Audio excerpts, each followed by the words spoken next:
siyang itsura.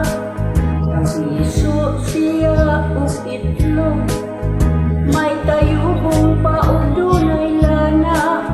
Astang di malasa, walay buhok ni suhok, isog kaninoon siya kaspa.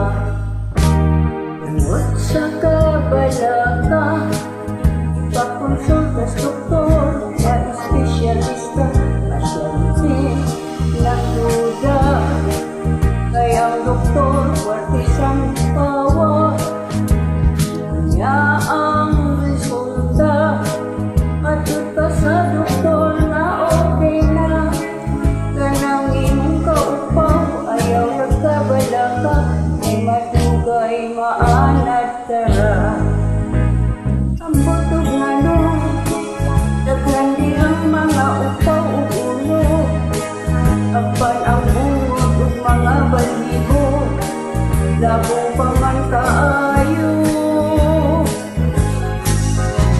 Ang atong ulo diha sa may lubon o aling pulo, kining dakita jud sa tao, maugayoy makalbo. Tubag murag basiaw, ang labong nga langaw, tambal punos na upaw, pinos-nos lang sa ulo, buhok mo tubo tag sa kadangaw. Iyak kining gituman, labong ginos-nos kini adlaw-adlaw, maligos sa kasmana, isusigi tanaw, ang upaw gisamot kasinaw.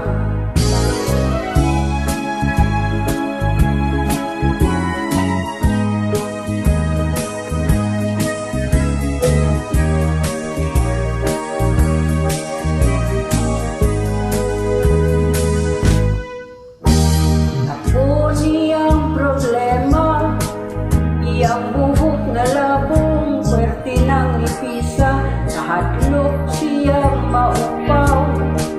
Masin mo pangit iyang itsura, bitanaw siya sa samin, iyang naumurag siya pangalingin. Sa likod o gilid, taas abot sa apin, apan ang ibabaw daw ikain.